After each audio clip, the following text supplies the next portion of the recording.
Boa noite, meus irmãos. Boa noite, minhas irmãs. Nós estamos aqui na Sociedade de Estudos Espíritas Francisco de Assis. Hoje é 25 de maio de 2026. E nesse horário das 18h30, nós realizamos sempre às segundas e quintas-feiras as nossas palestras públicas.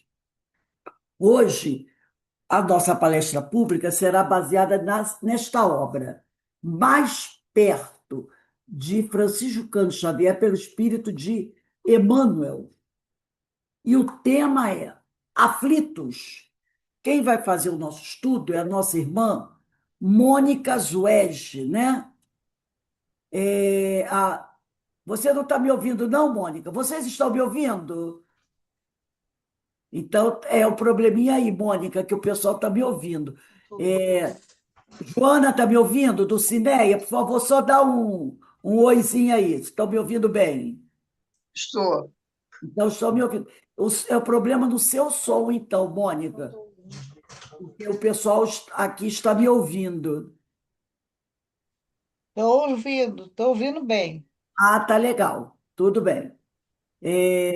Enquanto a nossa companheira ela se prepara ali, eu vou pedir para a nossa irmã Joana fazer a nossa leitura do preparo, tá? Mas antes eu quero falar que a nossa irmã Mônica Zuege, ela é trabalhadora do GEFA, aqui do Rio de Janeiro, né? Da cidade do Rio de Janeiro.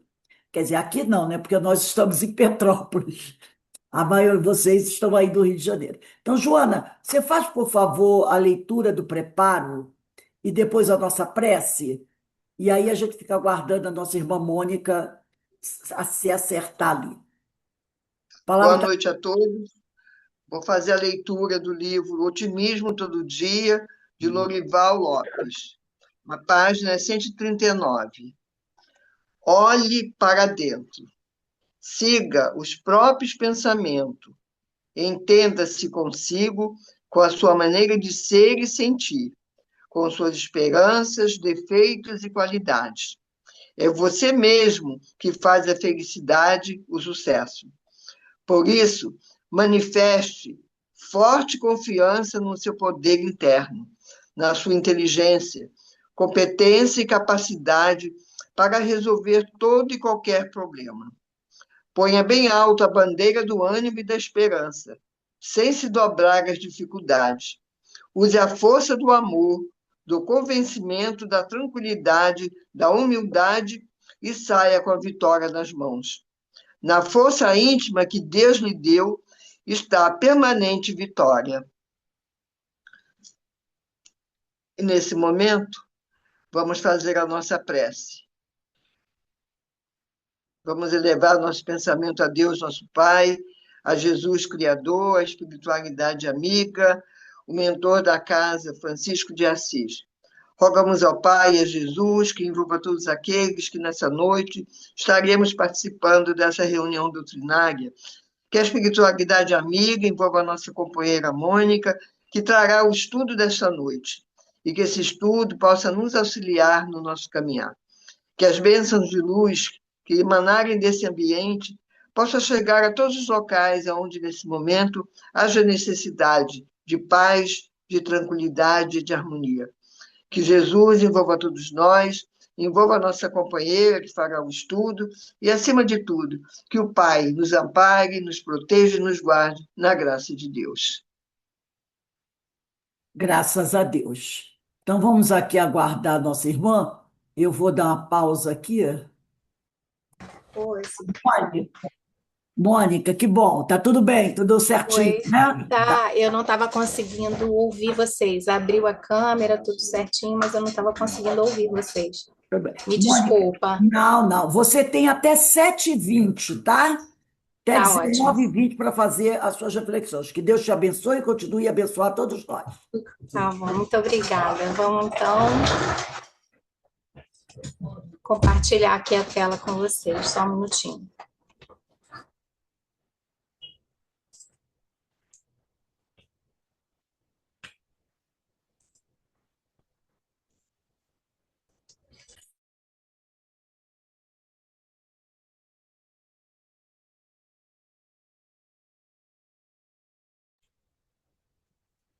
Rose, acho que você tem que me autorizar a... Já autorizei, pode começar. Ah, deixa eu ver aqui, se você agora... Vê se você consegue ver aí. Você está vendo a minha tela? Ainda não. Você botou para compartilhar? Coloquei aqui no Eu share, já, né? eu já Share. autorizei o compartilhamento. Tá, deixa eu ver se eu pego aqui. Vamos ver se agora entra. Está entrando, está entrando. Tá, Já vai mostrar daqui a pouco. Isso, já está aí. foi, né? Tá. Gente, boa noite. Perdão aí pelo problema técnico, mas é que eu não estava conseguindo ouvir o áudio de vocês. É um prazer estar aqui com vocês de novo.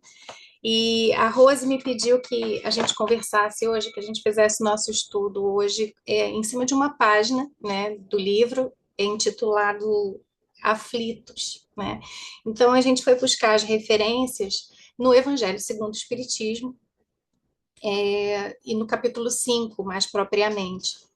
E esse capítulo, ele se refere a esse tema, bem-aventurados os aflitos, né? A gente já estudou aí o Evangelho e já conhece. E, a princípio, quando a gente vê esse título, Bem-aventurados os aflitos, a gente já fica, né, meio, pode causar uma certa confusão, né? Parece um pouco contraditório, né? Jesus fala, bem-aventurados os aflitos porque serão consolados. Embora a gente saiba que vai ter consolo, né, fica essa pergunta: como é que a gente pode encontrar felicidade no sofrimento? Né?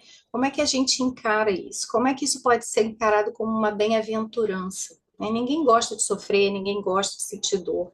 Né? Então, parece um pouco esquisito num primeiro momento. Mas a gente vai seguir no nosso estudo com os seguintes objetivos aí. A gente vai falar de doutrina e como a doutrina auxilia a gente a compreender esse sofrimento. Então, a gente dividiu a nossa apresentação. Deixa eu só diminuir aqui. Vou diminuir aqui, eu não vou ver vocês, tá? Qualquer coisa é só me interromper. Então, vamos lá.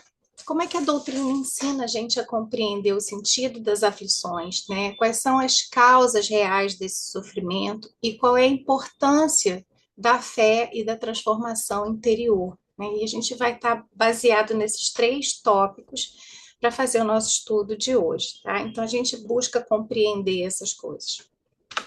Vamos seguir.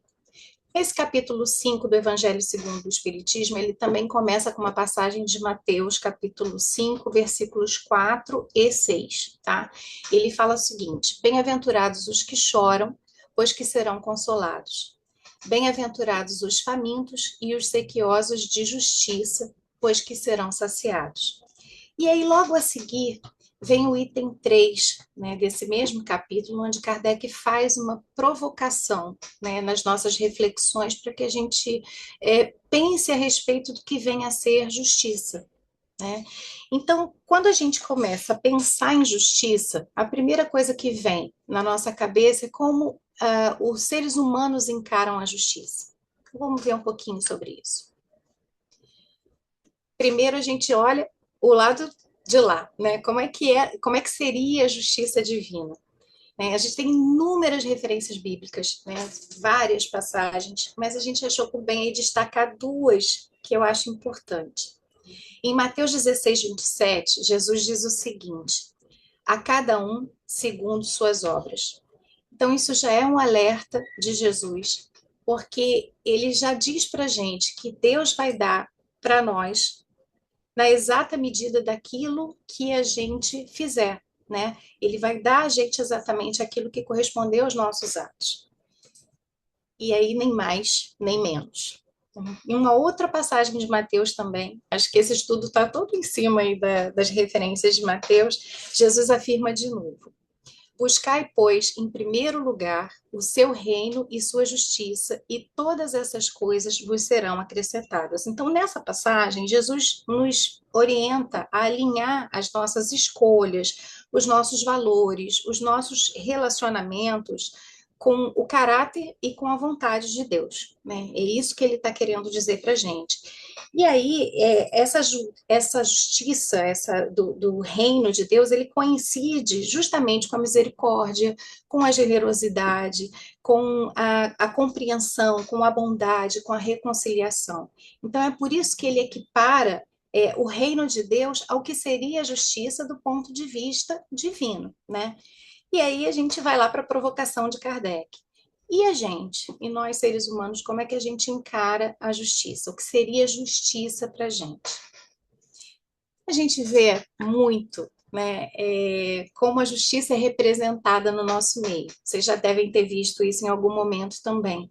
Ela é sempre representada pela estátua, pela escultura de uma deusa grega chamada Temis, que era a deusa da justiça, da lei e da ordem. E é curioso, se a gente olhar essa imagem, que em todas essas estátuas da justiça, né, dos homens, da representação da justiça humana, a gente vai encontrar umas características muito peculiares nessa estátua. Reparem só. A primeira delas é que a estátua da justiça, ela tem uma venda nos olhos, né? Vocês já viram isso, né? E tem um ditado popular também, né, que a justiça é cega, né? Mas a gente já pensou sobre isso? Por que a justiça é cega? Porque ela tem que ser imparcial. A venda quer dizer que para a justiça você não faz escolha dessas partes envolvidas, entendem? Você julga apenas pelos fatos. Né? A justiça deveria, pelo menos, ser assim. Né? Julgar por base nos fatos não se deixa influenciar. Né? Por que a venda? Porque ela não se deixa influenciar pela aparência, pelo status social, né, pelo poder de uma pessoa. Então, por isso, essa estátua é representada vendada. Teoricamente, ela tem que ser imparcial.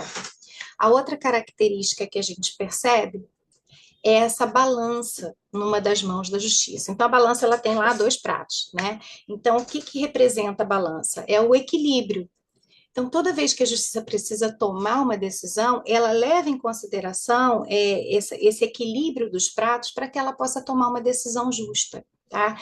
Então, essa balança ouve, teoricamente, os argumentos opostos dos lados que estão ali envolvidos naquele conflito, né? E essa balança ela tem que estar equilibrada, ou seja, ela não pode pender nem para um lado nem para o outro.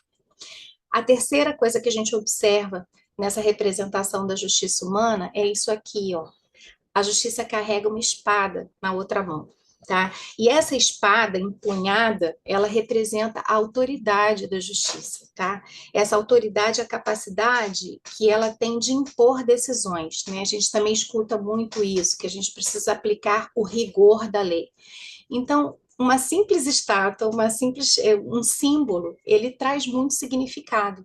Né? Então, idealmente, o que o homem imaginou é que a justiça deveria ter esses atributos. Agora vamos comparar. Vamos voltar lá para o Evangelho segundo o Espiritismo. Também tem uma passagem que diz o seguinte: ele necessariamente tem todo o poder, toda a justiça, toda a bondade, sem o que não seria Deus. Ele está se referindo a Deus nessa passagem. Se é soberanamente bom e justo, não pode agir caprichosamente nem com parcialidade. Logo, as vicissitudes da vida derivam de uma causa, e pois que Deus é justo, justa há de ser essa causa.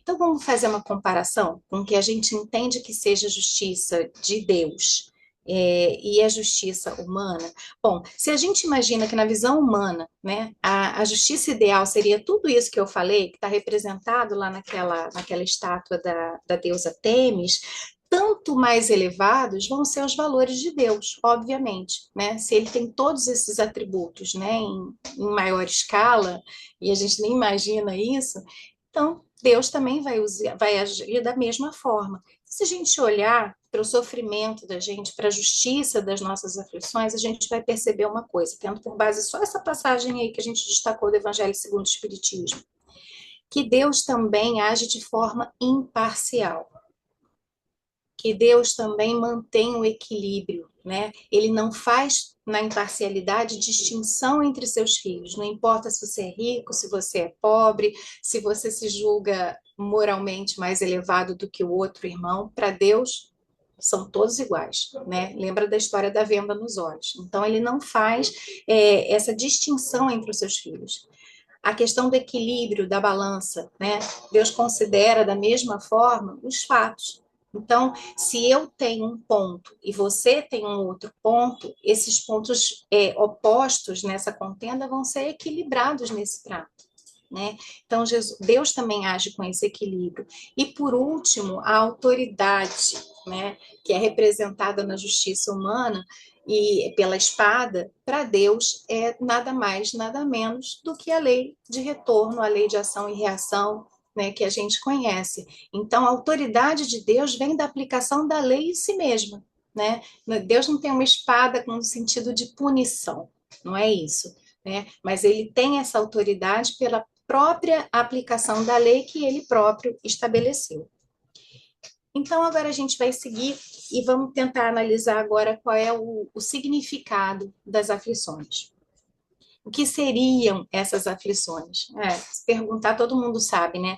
Todo mundo tem uma dorzinha aqui e ali, né? Então, essas aflições para nós humanos, elas vêm através da doença, né? Que causa aí dores físicas de toda sorte, vem através dos nossos sofrimentos emocionais, que podem ser gerados pelos traumas, podem ser gerados pelas nossas dificuldades, porque a gente ainda é muito frágil, né? A gente ainda é muito imaturo, as nossas fragilidades íntimas, né? Os nossos sentimentos mais íntimos. Ele pode vir através das perdas de entes queridos, né? Por mais que hoje a gente, como espírita, entenda, né, a necessidade da morte e a naturalidade da morte, lidar com essas perdas nem sempre é fácil, né? Saudade bate, né? A gente tem muito apego ainda, muita dificuldade em lidar com essa quebra desse laço físico, da presença da pessoa.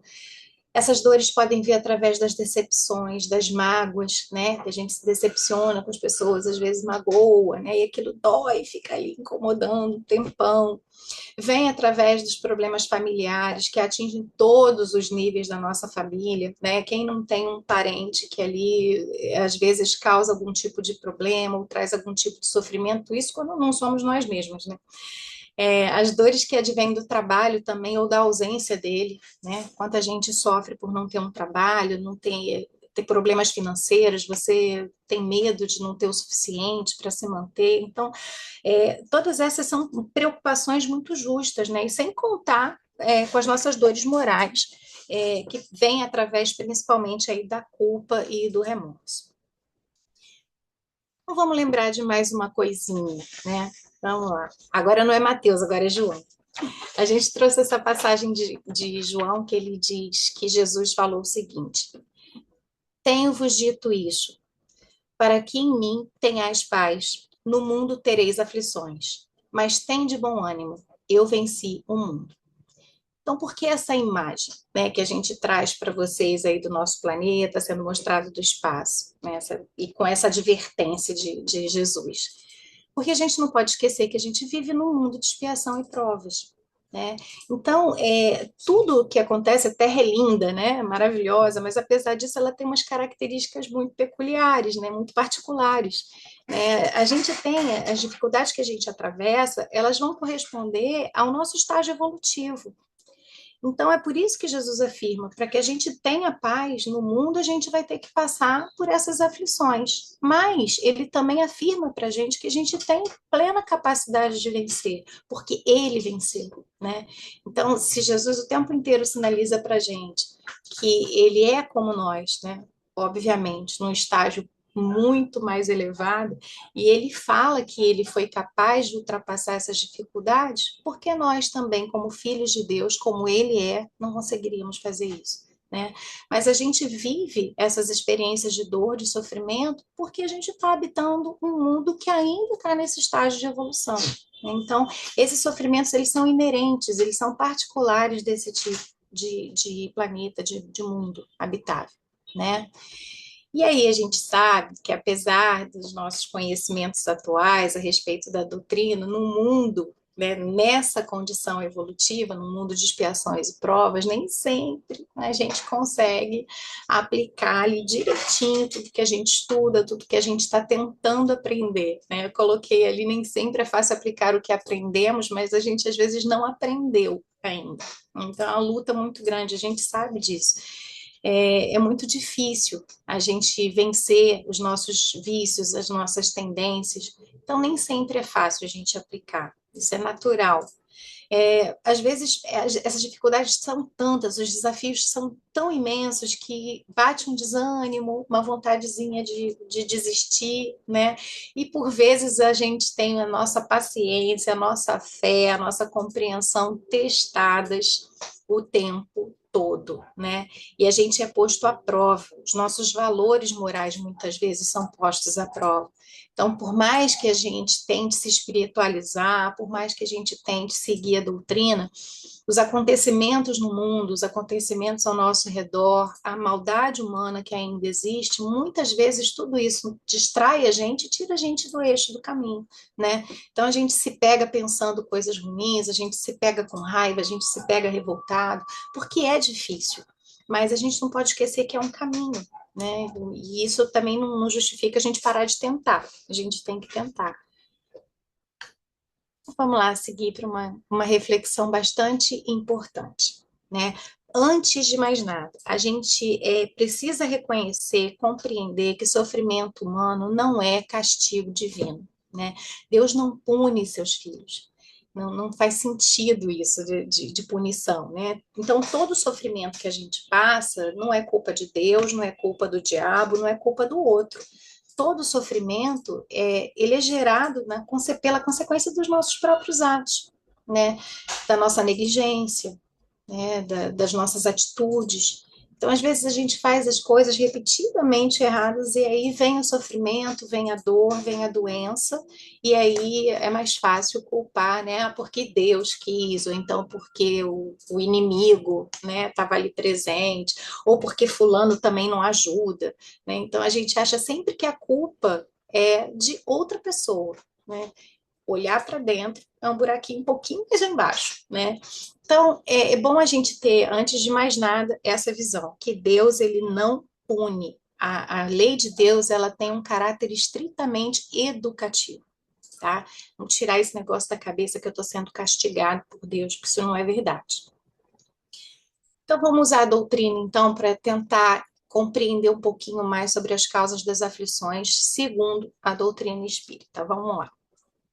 Deixa eu ver. Vai, um fio. Isso. Então, um primeiro momento, né? A gente pensa o seguinte: eu estou sofrendo. Então, o que é mais óbvio? Mais óbvio, o que a doutrina ensina para a gente? Olha, vamos olhar para essa existência, né? Vamos ver aonde que a gente está errando, o que a gente está fazendo, onde é que a gente está se perdendo aí no caminho, né? E aí a gente fica se perguntando, afinal de contas, por que eu mereço essa dor toda, né? Esse sofrimento todo? Analisar quais são as principais consequências, né, desculpa, consequências nas causas dos nossos sofrimentos. A gente procura primeiro onde é mais óbvio, consequências das ações que a gente comete, dos erros que a gente comete nessa vida, né? E aí vem a questão da imprudência, né? Muitas vezes a gente é imprudente com a nossa própria saúde, com a nossa segurança. Na maioria das vezes, né, as grandes chagas da humanidade, o orgulho, o egoísmo, a vaidade, quantas vezes a gente não age movido por isso, né? Às vezes atitude simples, às vezes a gente arranja uma briga familiar, por exemplo, no ambiente familiar, porque você não quer dar o braço a torcer, né? E aquela discussão, aquele conflito acaba virando um bicho de sete cabeças porque eu não fui capaz de calar essa minha má tendência, eu não fui capaz de domar o meu orgulho, eu não fui capaz de segurar as rédeas do meu egoísmo, né? Eu não fui capaz de compartilhar as coisas, de ouvir o outro, de tentar ceder. Então, nessas pequenas coisas reside a origem de uma série de problemas. Nem isso na escala que eu estou falando aqui, na escala familiar. Imaginem vocês numa escala global, né? As pessoas que detêm o poder de fazer as coisas, né?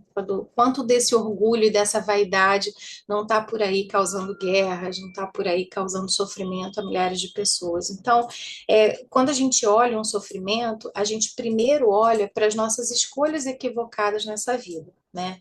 E aí, você pode chegar e perguntar assim, Mônica, olha, eu estou olhando a minha vida toda, tá?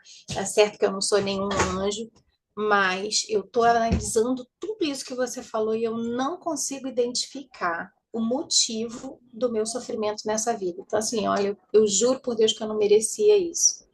O que a doutrina fala pra gente? Pode acontecer, gente? Claro que pode, né? Então, o que a doutrina fala? Bom, se você nessa vida atual, né, não está tomando nenhuma escolha e também não são só as escolhas, né? Às vezes a gente vê as tragédias, as catástrofes, as coisas que fogem do nosso controle, né? E isso também pode causar sofrimento pra gente. Aí você vira e fala assim: meu Deus, o que eu fiz? Eu não merecia isso. A doutrina chega e fala assim: ah, é? Então, se a gente não acha razão na vida atual, vamos dar uma olhadinha nas nossas vidas anteriores, nas nossas experiências anteriores, né? E aí é que entra com muita força essa questão da lei de causa e efeito.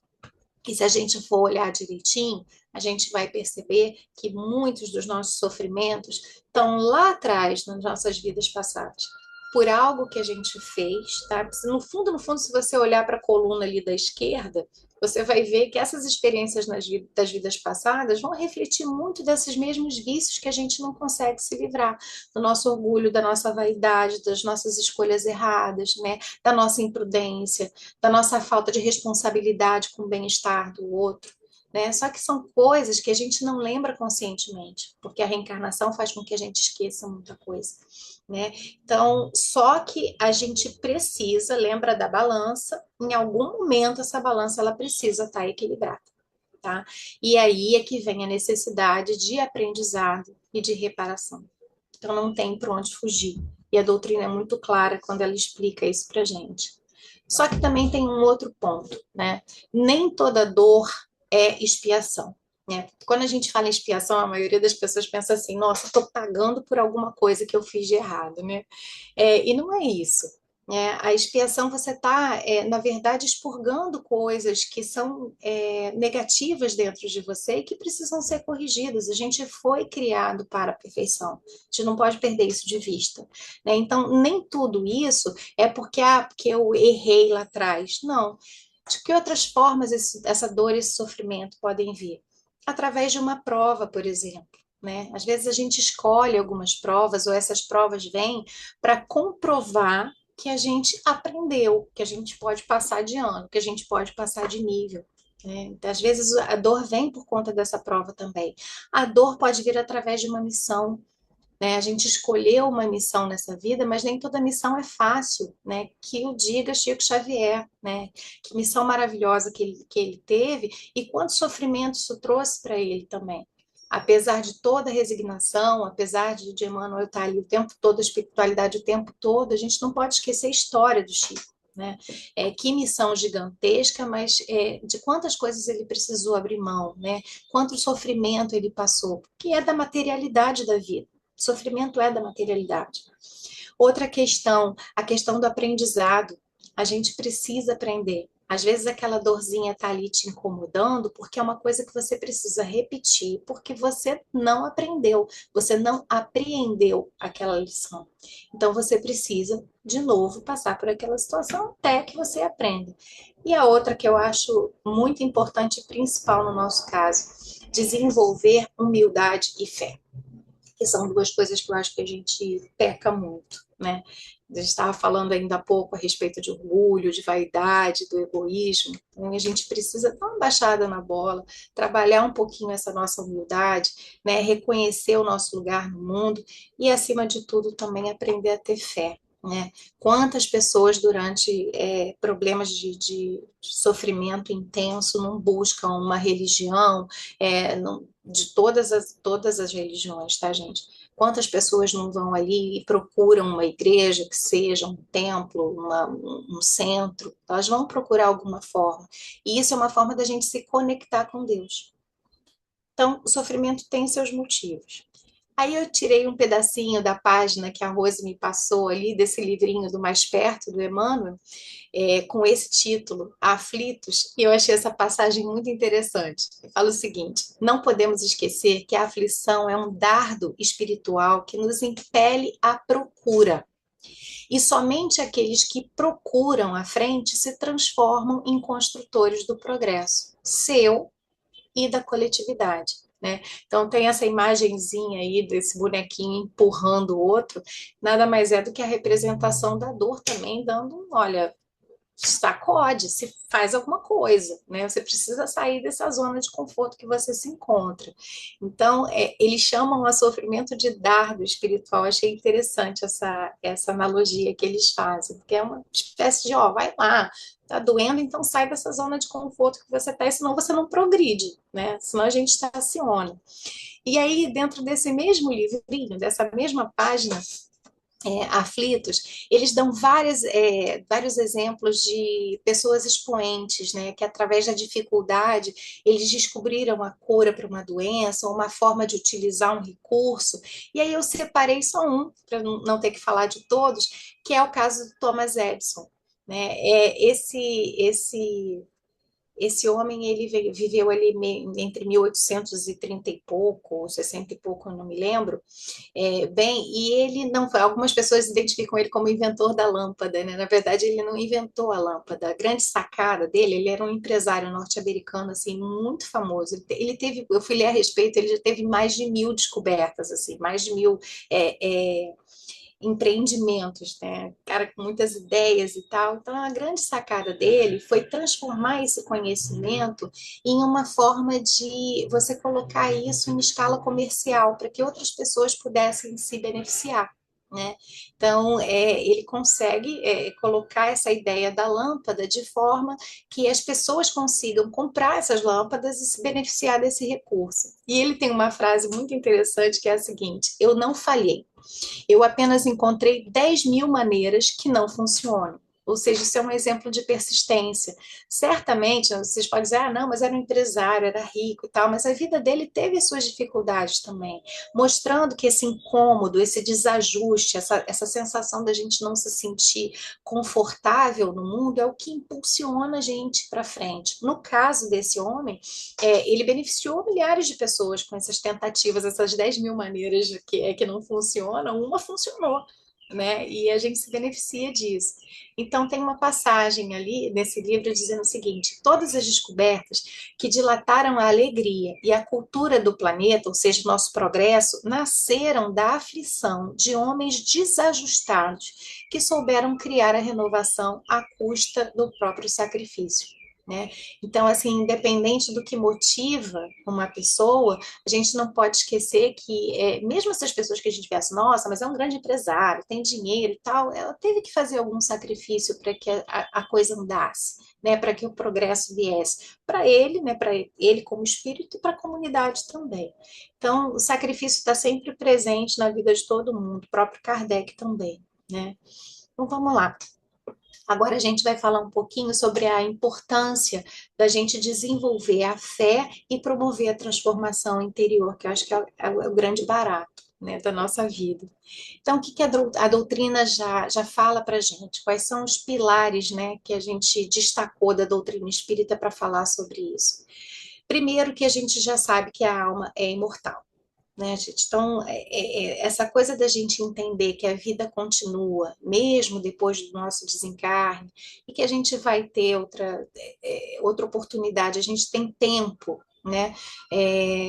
A gente olha as nossas dores hoje, que por mais forte que pareçam, né, que por mais que machuquem o coração da gente, como a gente crê na imortalidade da alma, a gente sabe que ela é fugaz, que ela é passageira. Se a gente colocar isso numa escala de tempo, né, se considerando um espírito imortal, a gente vai perceber que essa dorzinha aqui, ó, por mais forte que ela seja, ela vai passar.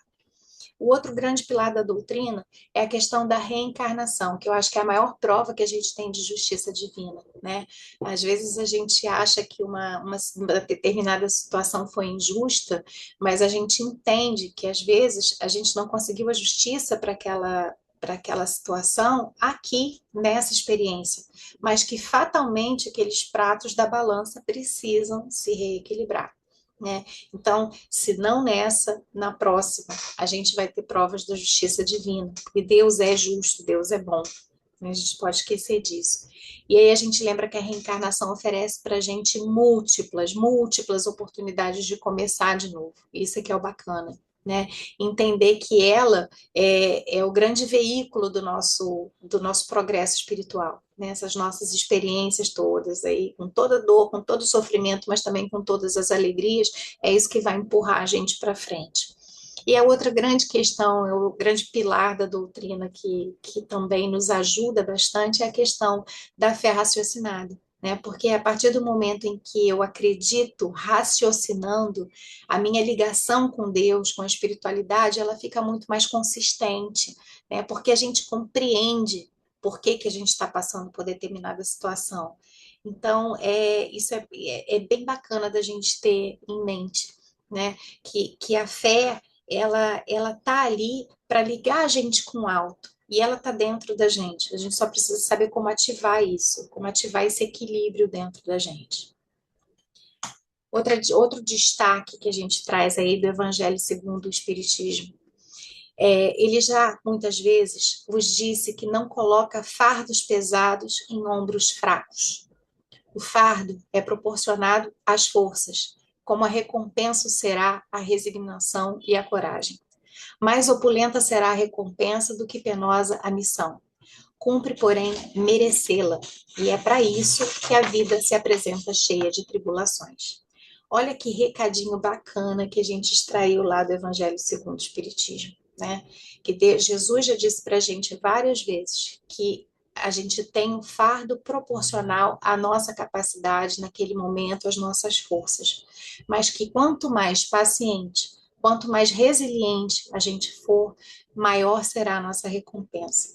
Então, por mais que doa, de novo, por mais que seja difícil passar por uma determinada situação, a gente tem que lembrar que a gente é capaz, sim, de carregar esse fardo, né? E se a gente tiver fé no coração, muito mais leve ele vai ficar. Então, pessoal, a gente já está caminhando para o final. A gente precisa lembrar de uma coisa. Toda vez que a gente é acometido por uma determinada dor, por um sofrimento, é como se a gente estivesse diante de uma estrada com várias vicinais, né? Com várias bifurcações. E aí você pensa, para onde que eu vou? Tá? Essa situação está difícil, está dolorosa, eu estou tendo dificuldade, eu não consigo passar por isso, eu estou com dificuldade às vezes até de aceitar, né? Mas está na minha mão escolher. O sofrimento ele pode te endurecer ou pode te transformar. Ele pode te revoltar ou ele pode te iluminar. Só que a escolha é sua, é sempre sua. Então, qual estrada você vai pegar diante de uma situação de dor e de sofrimento, de aflição, é sua responsabilidade, é sua opção. Então, a gente torce para que todo o conhecimento que a gente está adquirindo, ele nos leve por caminhos mais iluminativos, né? Que a gente consiga superar as nossas dificuldades com mais paciência, com mais resiliência, com mais amor.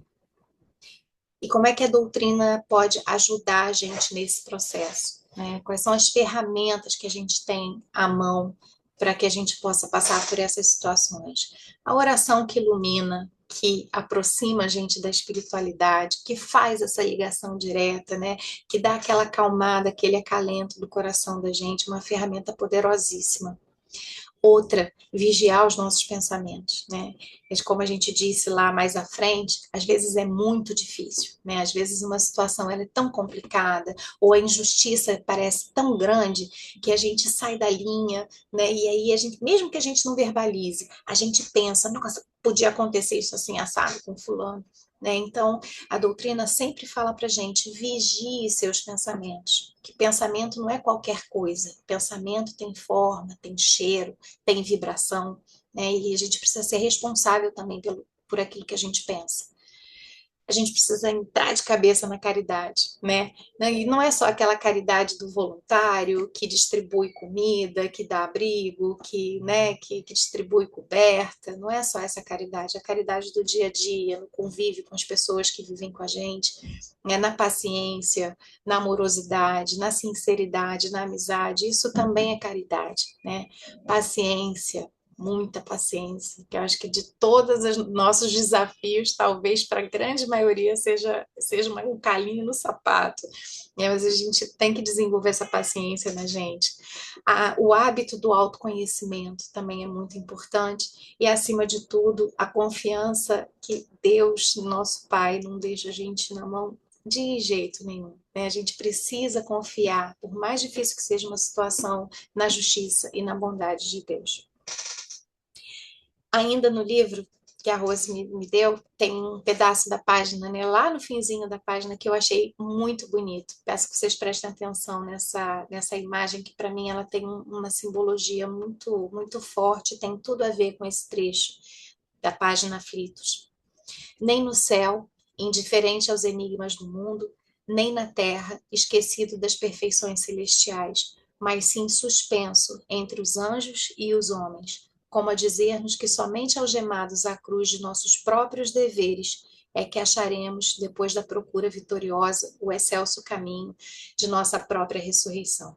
Então, essas palavras de Emmanuel, com essa imagem, eu acho que elas calam muito fundo no coração da gente, né?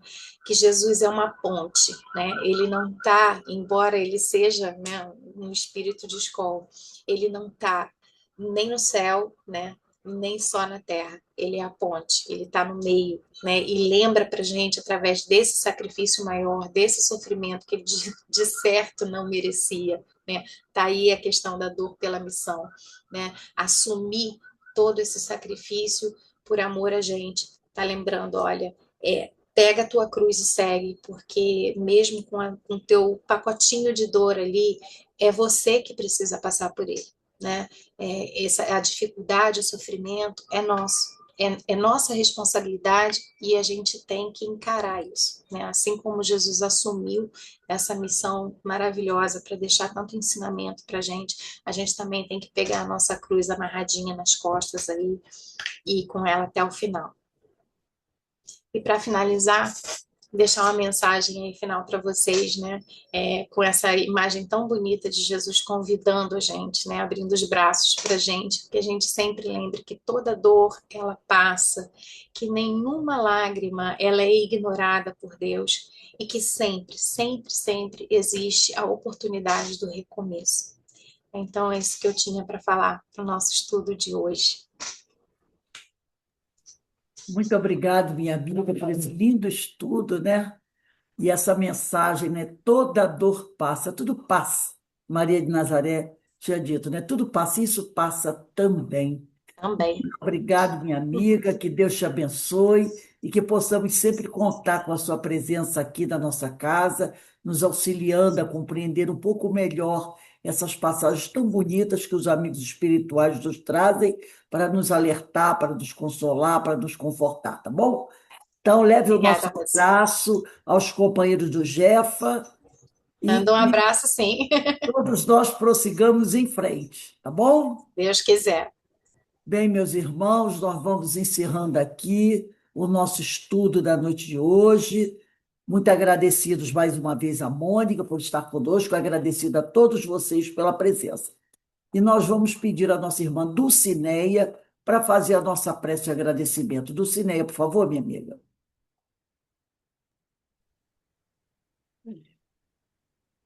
Gratidão, Senhor. Primeiramente, gratidão pela vida da nossa irmã que trouxe um estudo maravilhoso, uma reflexão muito maravilhosa para os nossos corações, para as nossas vidas. Gratidão por podermos estar refletindo sempre sobre as nossas vidas e poder nos colocar de maneira que nós possamos ser sempre melhores, sempre úteis e que a nossa vida possa estar inteiramente ajustada com as coisas do céu, as coisas que o Senhor Jesus trouxe para que nós possamos seguir em frente. Gratidão por esse momento, gratidão por essa noite, que cada um de nós possamos dormir pensando, refletindo ainda sobre tudo que nós ouvimos no dia de hoje, tudo que nós estudamos no dia de hoje, e possamos colocar a nossa vida a refletir sobre todos os nossos atos, todos os dias, para que possamos alcançar dias melhores e uma vida melhor e mais feliz. Gratidão, Senhor, por mais esse dia. Graças a Deus. Graças a Deus. Bem, meus irmãos, mais uma vez agradeço a todos, lembrando que quarta-feira estaremos de volta para continuar com os nossos estudos, tá bom? Que Deus abençoe a todos. E como dizia Francisco, paz e bem é o que nós precisamos. Tchau, gente. Mônica, muito obrigada, minha amiga. Obrigada, Muito obrigada. Foi muito bonito. Nada, gente. Muito Boa obrigada. noite. Tchau, Deus tchau.